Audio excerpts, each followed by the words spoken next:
Mardi 27 janvier 2000, Jean-René Dufort fait la visite libre du château des Lavigueurs. Moi, en tout cas, si j'étais Jean-René, je ferais une visite au château tout court. Ça fait 3 ans qu'il y a le même veston bâtard.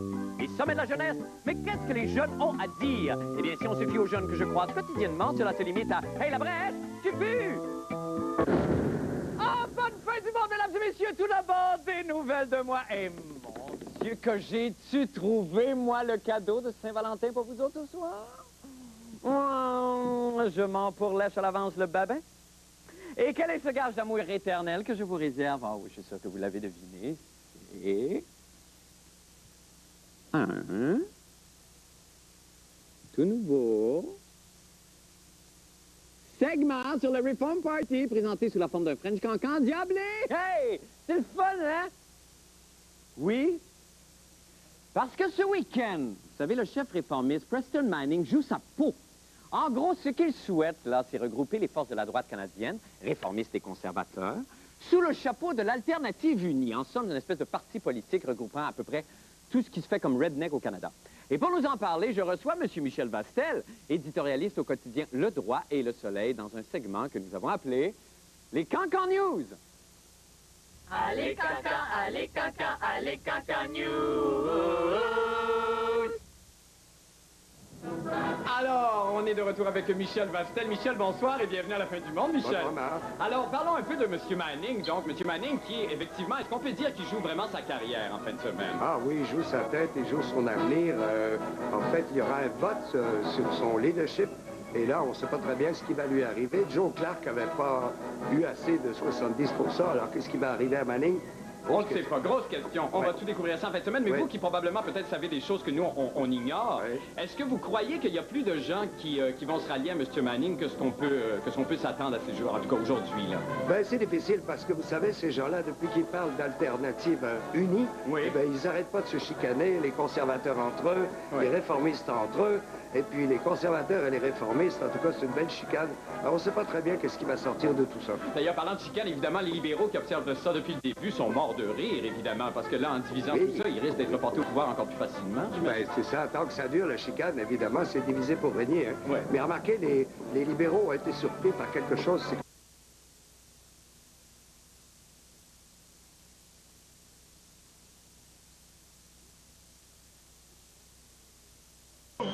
Alors, mais dites-moi donc, qu'est-ce que ce nouveau parti qui serait créé, donc, en fin de semaine, a... Est-ce qu'il y a de la place pour un autre parti? Ah oui? Beaucoup. Je ne comprends pas que Joseph Facal, Lucien Bouchard ne sont pas à Ottawa en fin de semaine.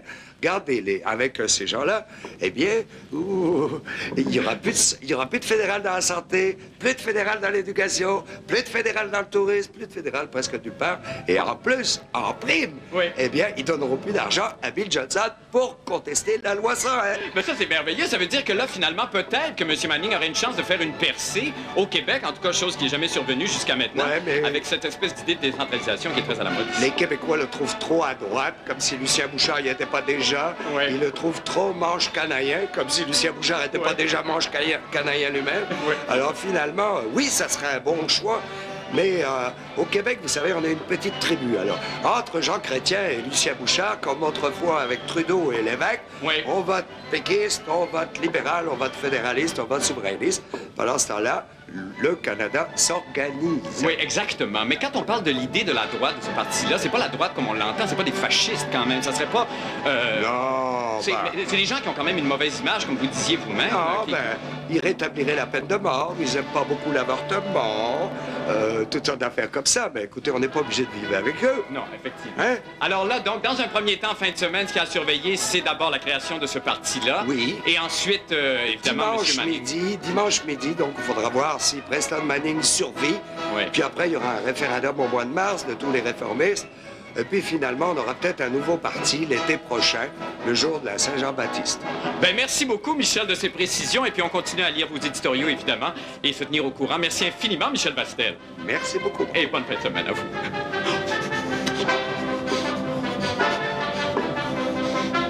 Saint-Jean-Baptiste, priez pour nous. Oui. Allez, Cancan, allez, Cancan, allez, Cancan News! Merci, Merci, Michel Bastel, d'avoir affronté avec moi ces tout premiers Cancan News. Maintenant, pour les nouvelles de la fin du monde. Eh bien, c'est le grand branle-bas chez les agents d'immeubles. Parce qu'en effet, on a appris que le funeste château de l'île aux Pruches, qui a appartenu jadis à la célèbre famille des Lavigueur et par la suite aux Hells Angels Scott Steiner, était de nouveau en vente, même si entre nous, évidemment, personne n'en veut. Alors, on se rappellera que M. Jean-Guy Lavigueur, un chômeur notoire, et sa famille avaient gagné en mars 86 près de 8 millions de dollars à la 649. Bon, c'est pas très connu, ça, mais au TNM, moi, en 92, j'ai joué le rôle de Jean-Guy Lavigueur dans la pièce Songe d'une nuit de Lavigueur de M. Claude Gauvreau. Et je pense qu'on a des photos à vous montrer de moi, en Jean-Guy Lavigueur, au moment où il découvre qu'il a le 4. Ah, c'est criant de vérité. Ici, on me voit alors que je découvre que j'ai le 7. Le 7. Là, je viens de comprendre que j'ai le 22. Le 22. Et ainsi de suite jusqu'au complémentaire. Le critique de théâtre du Devoir de l'époque, M. Robert Lévesque, a dit de moi dans ce rôle de la pure marde. Moi, ça m'avait touché. Créatrice de nouvelles virtuelles au monde, Anna Nova, c'est le nom du personnage généré par ordinateur qui peut, sur Internet, présenter des bulletins de nouvelles sur demande et en temps réel. Alors, apprenant la création d'Anna Nova, la chaîne Musique Plus s'est empressée de reprendre le concept et de créer, elle aussi, une animatrice virtuelle made in Québec. Ce soir, nous l'avons en exclusivité avec nous et je vais immédiatement tenter de m'adresser à elle. Alors, bonjour, vous êtes... Je suis Anne-Marie Lozic virtuelle. Ah ben oui, c'est vrai, je vous avais reconnu. Excusez. Alors, qu'est-ce que fait une Anne-Marie Lozic virtuelle, finalement? Je fais tout ce que tout le monde veut que je dise et que je fasse. Oui, mais alors, c'est quoi la différence entre une Anne-Marie Lozic virtuelle et en chair et en os? Je suis presque pareil. J'ai même des tétines. Des tétines. Oui. Des tétines. Oui. Des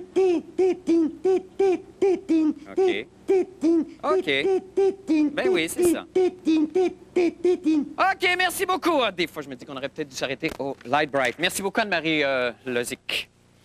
Le sommet de la jeunesse organisé par le gouvernement Bouchard aura lieu à la fin février et déjà, il y a beaucoup, comme on sait, peut-être, de controverses autour de l'événement. Il y a des groupes de jeunes qui menacent de le boycotter et d'autres qui disent que ça vaut même pas la peine de tenir un pareil événement parce qu'il y a trop de vieux qui sont impliqués. Personnellement, je n'en reviens pas, moi, que les jeunes médisent sur ce forum, qui leur donne enfin la chance de s'exprimer. Parce que, excusez-moi, les jouvenceaux, mais moi, dans mon temps, il n'y a aucun gouvernement qui me demandait mon avis. Hein. Et là, ça me brûle qu'on lève le nez sur cette chance inouïe de faire avancer la cause des jeunes. Assez, là, que j'ai juste le goût de prendre le téléphone et de dire ma façon de penser à ces petits maudits morveux-là. Alors, je vais prendre mon bottin, je prends un numéro au hasard dans mon bottin téléphonique, version jeune. Là.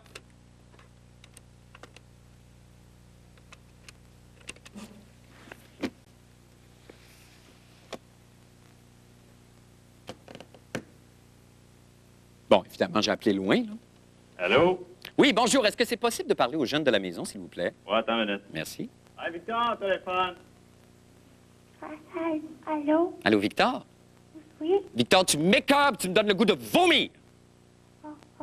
Bye, Victor. En voilà un qui a appris sa leçon. Une autre qui est à la veille de savoir de quel bois je me chauffe, c'est Isabelle Maréchal qui, malgré mon objection, est allée parler aux jeunes. On écoute ce que ça donne. Hey, de quoi ça parle, un jeune? Hey, qu'est-ce que c'est qu'un jeune?